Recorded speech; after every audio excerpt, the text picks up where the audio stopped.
Assalamualaikum warahmatullahi wabarakatuh. Kembali lagi ya teman-teman dengan saya. Pada kesempatan kali ini saya akan membahas yaitu modul pedagogi pembelajaran 1 teori belajar seri guru calon guru ASN P3K. Baik, langsung saja pada pembahasan soalnya, yaitu soal yang pertama. Teori belajar yang mengutamakan perubahan tingkah laku pada individu yang belajar dengan mengutamakan hubungan stimulus dan respon merupakan teori belajar A. Konstruktivistik, B. Rekonstruktivistik, C. Humanistik, D. Kognitivistik, E. Behavioristik. Dan jawabannya di sini yaitu E. Behavioristik. Oke, lanjut pada soal yang kedua. Di bawah ini adalah tipe belajar menurut Habermas, kecuali A. Belajar teknis, B. Belajar praktis, C. Belajar emansipatoris, D. Belajar konsep, E. Belajar aktif. Oke, lanjut. Pertanyaan berikut yang menjelaskan makna istilah kognitif adalah A. Kemampuan berinteraksi, B. Kemampuan untuk memecahkan masalah, C. Kemampuan berkomunikasi, D. Kemampuan mengemukakan pendapat, E. Kemampuan untuk mengintegrasikan diri. Dan jawabannya di sini adalah B, yaitu kemampuan untuk memecahkan masalah. Oke, lanjut pada pertanyaan berikutnya.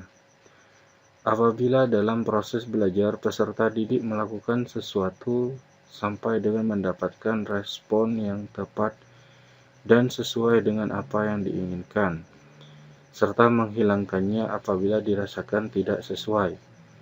Hal ini merupakan prinsip belajar dari A. Konseptualisasi, B. Conditioning, C. Trial and error, D. Stimulus respon, E. Shaping. Dan jawabannya di sini adalah C, yaitu trial and error.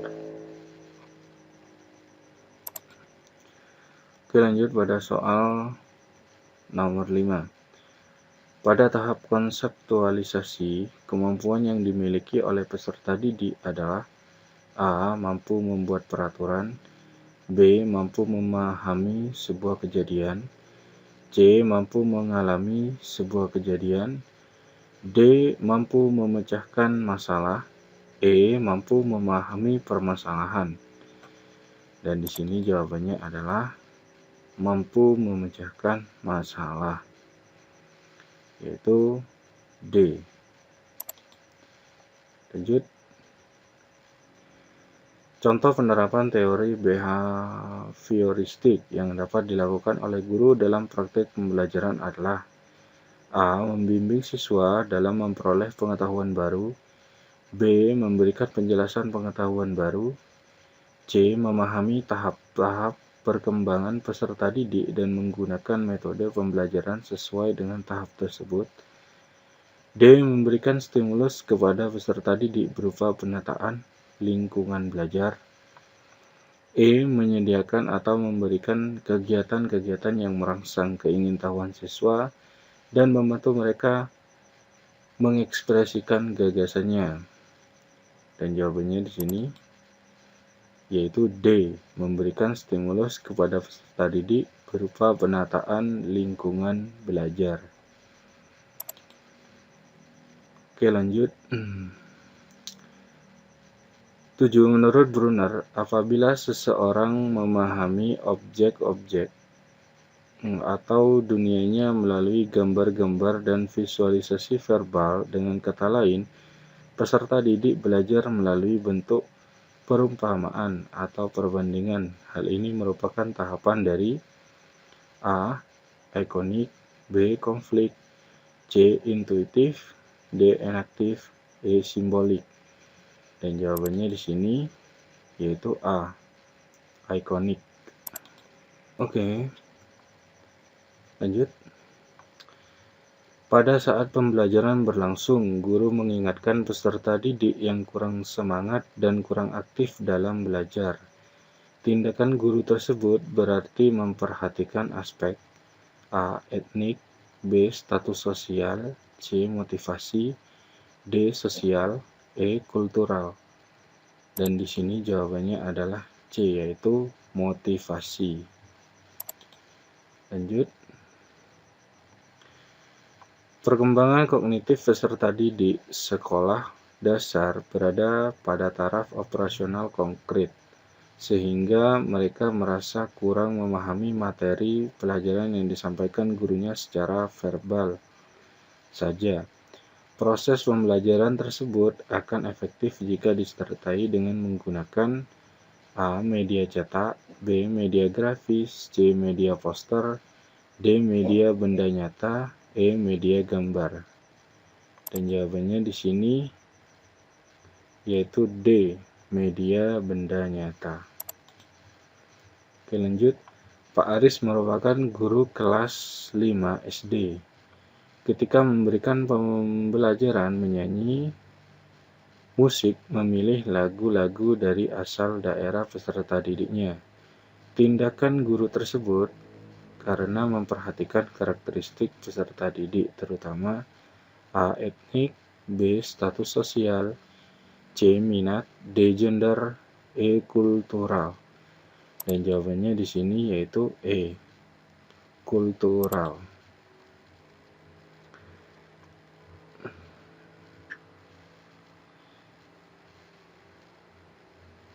Lanjut. Peserta didik dalam suatu kelas gaya belajarnya beragam. Ada yang visual, auditory, dan kinestetik. Namun, kegiatan pembelajaran selama ini masih banyak yang konvensional, klasikal. Agar dapat memenuhi ketiga gaya belajar tersebut, guru perlu A. Menggunakan program audio dan modul, B. Menggunakan modul dan PowerPoint, C. Menggunakan media komik, pembelajaran, dan buku paket, D. Menggunakan media audio, video, dan percobaan, E. Menggunakan metode ceramah, diskusi, dan tanya jawab. Dan jawabannya di sini adalah D, yaitu menggunakan media audio, video, dan percobaan. Lanjut. Pada suatu proses pembelajaran di taman kanak-kanak, peserta didik akan dikembangkan aspek motorik kasarnya. Maka pendidik dapat menugaskan peserta didiknya untuk melakukan kegiatan A. Meronce membuat kalung, D. Menendang bola, C. Mewarnai pola, D. Menjiplak huruf, E. Memasang puzzle. Dan jawabannya di sini adalah B, yaitu menendang bola. Lanjut. Pada suatu proses pembelajaran yang kebetulan hari ini bertepatan dengan peringatan Hari Sumpah Pemuda, guru sebelumnya telah menghimbau kepada peserta didik untuk mengenakan busana daerah masing-masing. Tindakan guru tersebut memperhatikan karakteristik peserta didik, terutama aspek A. Motivasi, B. Minat, C. Status sosial, D. Moral, E. Etnik. Dan jawabannya di sini adalah E, yaitu etnik. Lanjut. Guru A ketika melakukan proses pembelajaran selalu menggunakan media, kadang memutar video pembelajaran, kadang memutar CD audio, kadang menggunakan poster berwarna agar peserta didiknya memperhatikan dan tertarik terhadap apa yang dibahasnya, serta senang mengikuti pembelajarannya.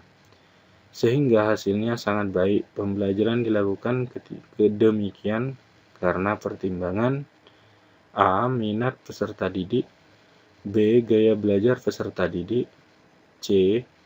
Kultural peserta didik, D. Gender peserta didik, E. Etnik peserta didik. Dan di sini jawabannya yaitu A. Minat peserta didik.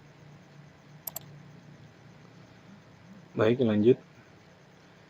Rumusan indikator kunci untuk kompetensi dasar menganalisis hubungan antar komponen ekosistem dan jaring-jaring makanan di lingkungan sekitar adalah A. Menelaah hubungan antar komponen ekosistem, B. Menyebutkan pengertian ekosistem, C. Menjelaskan jaring-jaring makanan, D. Menggeneralisasi hubungan antar komponen ekosistem. Dan jawabannya di sini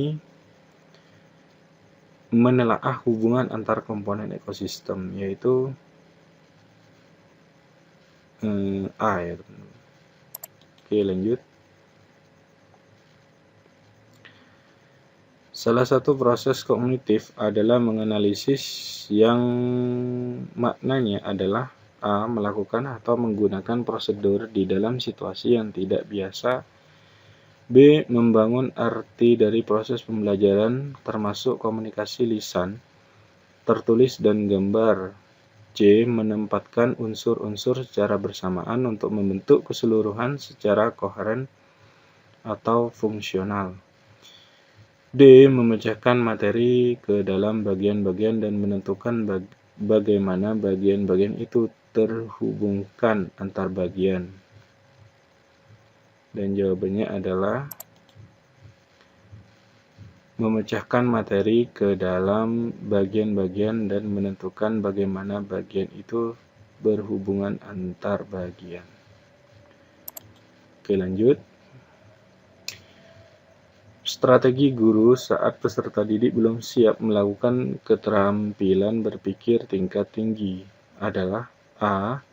Tetap melakukan aktivitas dengan keterampilan berpikir tingkat tinggi, B. Membangun skemata dari pengetahuan awal yang telah diperoleh sebelumnya dengan pengetahuan baru yang akan diajarkan, C. Merubah perencanaan disesuaikan dengan kemampuan siswa, D. Membentuk kelompok siswa dengan kemampuan yang heterogen. Dan jawabannya di sini adalah tetap melakukan aktivitas dengan keterampilan berpikir tingkat tinggi, yaitu A. Lanjut. Manakah di antara pernyataan berikut yang merupakan indikator pengayaan dari kompetensi dasar? Menganalisis peran ekonomi dalam upaya menyejahterakan kehidupan masyarakat di bidang sosial dan budaya untuk memperkuat kesatuan dan persatuan bangsa. A. Menjelaskan peran ekonomi dalam upaya menyejahterakan kehidupan masyarakat di bidang budaya. B. Merasionalkan peran ekonomi dalam upaya menyejahterakan kehidupan masyarakat di bidang sosial dan budaya. C. Membandingkan peran ekonomi dalam upaya menyejahterakan kehidupan masyarakat di bidang sosial dan budaya. D. Mengklasifikasikan peran ekonomi dalam upaya menyejahterakan kehidupan masyarakat di bidang sosial dan budaya. Dan jawabannya di sini adalah membandingkan peran ekonomi dalam upaya menyejahterakan kehidupan masyarakat di bidang sosial dan budaya. Lanjut. Pada KD membandingkan siklus hidup beberapa jenis makhluk hidup serta mengaitkan dengan upaya pelestariannya. Pengembangan materi pengayaan pada KD tersebut adalah A. Menganalisis hubungan antar siklus hidup dengan upaya pelestarian, B. Membandingkan siklus makhluk hidup satu dengan yang lainnya, C. Menjelaskan siklus hidup beberapa jenis makhluk hidup, D. Menyebutkan upaya pelestarian beberapa jenis makhluk hidup. Dan jawabannya di sini menganalisis hubungan antar siklus hidup dengan upaya pelestarian, yaitu A. Lanjut. Contoh aktivitas pembelajaran yang mengasah keterampilan berpikir tingkat tinggi adalah A. Membandingkan hasil pengamatan cuaca melalui alat manual dan aplikasi, B. Membaca berbagai sumber tentang cuaca dan iklim, C. Mencatat hasil pengamatan cuaca. D. Melihat video tentang cuaca. Dan jawabannya di sini adalah membandingkan hasil pengamatan cuaca melalui alat manual dan aplikasi. Lanjut soal berikutnya. Keterampilan berpikir tingkat tinggi memiliki beberapa aspek pemahaman bahwa keterampilan untuk dapat memecahkan masalah yang muncul pada kehidupan sehari-hari merupakan bagian dari aspek keterampilan berpikir tingkat tinggi sebagai A. Creative thinking, B. Critical thinking, C. Problem solving, D. Transfer knowledge. Dan jawabannya di sini adalah problem solving. Bagi teman-teman, itu beberapa soal yang saya bahas pada kesempatan kali ini. Untuk kesempatan berikutnya, saya akan kembali membahas soal-soal terupdate dan terbaru lainnya seputar tryout yang sudah kita laksanakan.